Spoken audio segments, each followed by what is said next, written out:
Hello friends, मैं पवन कुमार आज के इस वीडियो में आपका स्वागत करता हूं। तो फ्रेंड्स, आज का हमारा टॉपिक है 1857 की क्रांति। तो चलिए फ्रेंड्स स्टार्ट करते हैं।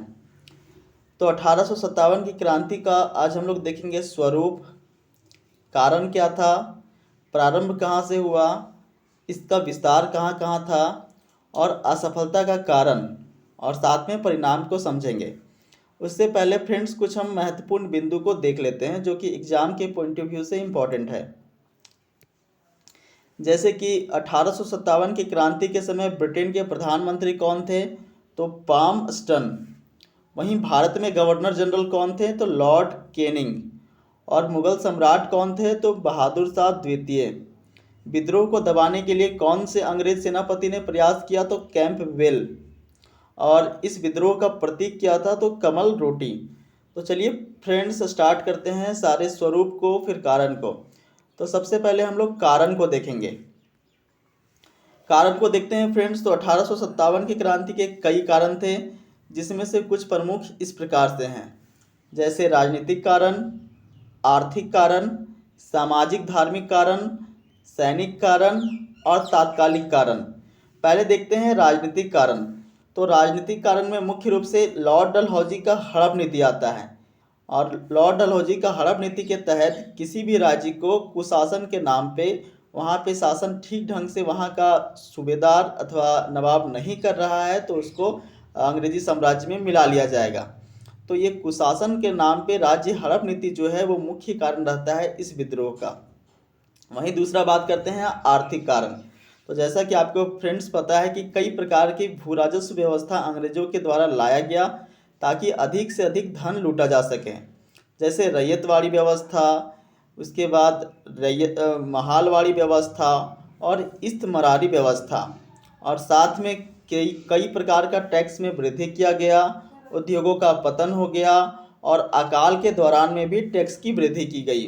और ये प्रमुख कारण रहा 1857 के क्रांति का। उसके बाद देखते हैं फ्रेंड्स सामाजिक धार्मिक कारण। तो सामाजिक कारण का बात करें तो लॉर्ड विलियम बेंटिक के द्वारा सती प्रथा का विरोध करना, सती प्रथा को हटाना, लॉर्ड कैनिंग के द्वारा विधवा पुनर्विवाह को लाना। उसके बाद फ्रेंड्स 1813 ईस्वी के चार्टर्ड अधिनियम के तहत पहली बार भारत में ईसाई मिशनरियों का आगमन हुआ। तो इस प्रकार से कुछ धार्मिक और सामाजिक कारण भी रहे। वहीं सैनिक कारण को देखें तो उस समय सेना में 5:1 का अनुपात होता था। तो 5:1 कहने का मतलब है कि अगर 6 सेना है तो उसमें से 5 इंडियन होंगे और 1 अंग्रेज सैनिक होगा। देखिए फ्रेंड्स, 5 भारतीय सैनिक होने के बावजूद भी भारतीय सैनिकों के साथ में बहुत भेदभाव हुआ करता था। जितने भी ऊंचे पद होते थे, ऊंचे रैंक के पद होते थे, उसमें अंग्रेजी सेनाओं को ही रखा जाता था। और साथ में फ्रेंड्स भारतीय सैनिकों को समुद्र पार युद्ध करने के लिए भेजा जाता था। और इतना ही नहीं फ्रेंड्स, 1859 ईस्वी के डाकघर अधिनियम के तहत भारतीय सैनिकों को चिट्ठी लिखने पर भी प्रतिबंध लगा दिया गया। अब बात करते हैं हम लोग तात्कालिक कारण का। तो तात्कालिक कारण प्रमुख रूप से देखें तो 1856 के दिसंबर में जो है वो नया एनफील्ड राइफल का आविष्कार होता है, जिसमें गोली भरने से पहले उसे मुंह से काटना पड़ता था। तो ये जो गोली का ऊपर कवरिंग होता था वो गाय और सुअर का चर्बी का होता था, जिससे हिंदुओं और मुसलमानों दोनों का धर्म भ्रष्ट होता था। तो यही कारण रहा मुख्य रूप से 1857 की क्रांति का शुरू होने का। चलिए फ्रेंड्स इसके आगे की घटनाओं को देखते हैं। अब देखते हैं प्रारंभ के विषय में, कहाँ से प्रारंभ होता है। तो 1857 की क्रांति का जो प्रारंभ है वो जनवरी 1857 से दमदम से स्टार्ट होता है। दमदम कलकत्ता के अंदर है। और गाय और सूअर की चर्बी युक्त कारतूस का जो बात है वो सबसे पहले दमदम में फैलता है। उसके बाद 1 महीने के बाद फरवरी 1857 ईस्वी में बहरामपुर में ये घटना फैल जाती है। और उसके एक ही महीने के बाद 29 मार्च 1857 ईस्वी को बैरकपुर के 34वीं इन्फेंट्री बटालियन के जो सैनिक मंगल पांडे होते हैं वो लेफ्टिनेंट बाघ और सर्जेंट शोरसन की हत्या कर देते हैं। और हत्या करने के बाद ये विद्रोह है वो स्टार्ट हो जाता है। और हत्या की वजह से इनको 8 अप्रैल 1857 ईस्वी को फांसी दे दी जाती है। अब बात करते हैं फ्रेंड्स वास्तविक शुरुआत की। इसकी वास्तविक शुरुआत फ्रेंड्स 10 मई 1857 ईस्वी को होती है। एक क्वेश्चन कई बार एग्जाम में पूछा गया है कि 1857 की क्रांति का वास्तविक शुरुआत कब हुआ, तो आपको ध्यान रखना है 10 मई 1857। कहाँ से हुआ, तो मेरठ से। मेरठ कहाँ पे है, यूपी में। तो क्या होता है फ्रेंड्स कि जो भारतीय सिपाही होते हैं वो मेरठ के अंदर शस्त्रागार को लूट लेते हैं और 12 मई को 2 दिन के भीतर ही दिल्ली पर कूच करते हैं और दिल्ली पर अधिकार कर लेते हैं और अपना सर्वकालिक नेता जो है वो बहादुर शाह द्वितीय को बना लेते हैं। बहादुर शाह द्वितीय जो है उस दौरान वृद्धावस्था में था, तो सेना का नेतृत्व जो है उनके सेनापति बख्त खां के द्वारा किया जाता है। अब चलिए फ्रेंड्स विस्तार को देख लेते हैं। विस्तार को देखें तो ये भारत के अंदर कुछ ही क्षेत्रों में ये सीमित होकर के रह गया, जैसे बंगाल के क्षेत्रों में, बिहार के क्षेत्र में और साथ में मराठा और दिल्ली के क्षेत्र में। बाकी पूरा का पूरा भारतीय क्षेत्र जो है वो इस विद्रोह से अनभिज्ञ रहा। अब देखते हैं फ्रेंड्स विस्तार में कौन कौन से क्षेत्र से कौन कौन नेतृत्व करते हैं। एग्जाम के पॉइंट ऑफ व्यू से ये काफ़ी महत्वपूर्ण होगा। तो देखिए यहाँ पे क्षेत्र लिखा हुआ है, यहाँ शासक है, यहाँ कौन अंग्रेज शासक होता है जो कि दमन करता है, और उसके बाद विशेषता को देखते हैं।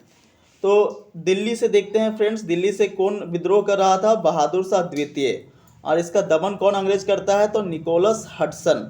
और इसके बाद क्या होता है कि इनको कैद कर लिया जाता है और कैद करने के बाद इनको रंगून यानी कि म्यांमार भेज दिया जाता है और यहाँ पे उनकी मृत्यु हो जाती है। उसके बाद लखनऊ देखते हैं। लखनऊ में बेगम हजरत महल जो है इस विद्रोह का नेतृत्व कर रही थी और दमन जो है वो एंड्रू कैंपबेल के द्वारा किया गया। बाद में बेगम हजरत महल जो है वो भाग करके नेपाल चली जाती है। वहीं कानपुर देखे फ्रेंड्स तो यहाँ से नाना साहब जो है वो नेतृत्व कर रहे थे और इनका भी दमन जो है वो कैंपबेल के द्वारा किया गया। वहीं नाना साहब की बात करें तो ये बाजीराव के दत्तक पुत्र थे। उसके बाद ग्वालियर जो कि मध्य प्रदेश में है, यहाँ से नेतृत्व जो है वो तात्या टोपी कर रहे थे। इनका वास्तविक नाम को देखें तो रामचंद्र पांडुरंग था। उसके बाद फ्रेंड्स झांसी को देखते हैं तो झांसी से रानी लक्ष्मीबाई नेतृत्व कर रही थी और यहाँ पे सर हीरोज जो है वो इस विद्रोह का दमन करते हैं। और ये गंगा राव की विधवा थी और दत्तक पुत्र जो है इनका दामोदर राव था। वहीं बिहार की बात करें, बिहार के जगदीशपुर की, तो यहाँ से बाबू कुंवर सिंह नेतृत्व कर रहे थे। अगर अंग्रेजों का सबसे ज़्यादा विरोध का कहीं से सामना करना पड़ा तो वो कहीं और नहीं, बिहार से करना पड़ा था बाबू कुंवर सिंह के नेतृत्व में।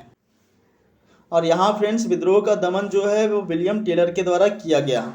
उसके बाद इलाहाबाद से लियाकत अली के द्वारा विरोध किया गया था और जनरल नील के द्वारा इस विद्रोह का दमन हुआ। वहीं बरेली से खान बहादुर खान के द्वारा विद्रोह का प्रारंभ किया गया था और यहाँ एंड्रू कैंपबेल के द्वारा इस विद्रोह का दमन किया गया। वहीं गोरखपुर का बात करें फ्रेंड्स तो फ्रेंड्स यहाँ से गजादर सिंह जो है वो इस विद्रोह का नेतृत्व कर रहे थे। वहीं मथुरा की बात करें तो देवी सिंह और राजस्थान की बात करें तो हरदयाल और जयदयाल। अब देखते हैं इस विद्रोह का असफलता का क्या क्या कारण रहा। असफलता के मुख्य कारणों की बात करें तो ये विद्रोह जो है वो सीमित क्षेत्रों में ही हो सका, पूरा देश में ये विद्रोह नहीं फैल सका और ना ही कोई नेतृत्व इस विद्रोह का कर रहा था। सारे के सारे जो थे वो अपने ही क्षेत्र के लिए लड़ाई कर रहे थे, तो नेतृत्व का अभाव था। साथ में सीमित संसाधन था, भारतीय लोगों के पास में पुराने हथियार थे, कोई नए हथियार इनके पास था नहीं, और साथ में संगठन का भी अभाव था। वहीं भारतीयों का समर्थन का इसमें अभाव था और उद्देश्य की स्पष्टता का भी अभाव था। किसी प्रकार का उद्देश्य नहीं था कि क्या करना है, फाइनली विद्रोह किस प्रकार से करना है। सभी जो है वो अपने अपने क्षेत्र के लिए लड़ रहे थे और ये जो है वो असफलता का मुख्य कारण रहता है। उसके बाद देखते हैं फ्रेंड्स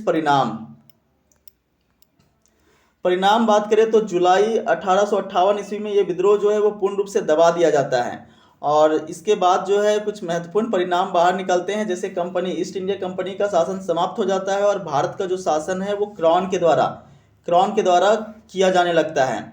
और साथ में जो लॉर्ड डलहौजी के द्वारा राज्य हड़प नीति लाया गया था उसको समाप्त कर दिया जाता है और देसी नरेशों को उनकी जो गद्दी थी वो वापस दे दी जाती है।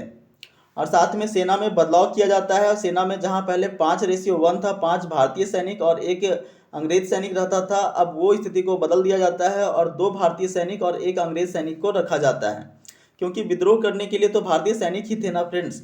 और बात करें अब सिपाही भर्ती की, तो सिपाही भर्ती में अब बंगाल, बिहार, उड़ीसा और यूपी के सैनिकों को हटा दिया जाता है, क्योंकि मुख्य रूप से जो विद्रोह करने वाले थे वो बंगाल, बिहार और उड़ीसा के ही सैनिक थे।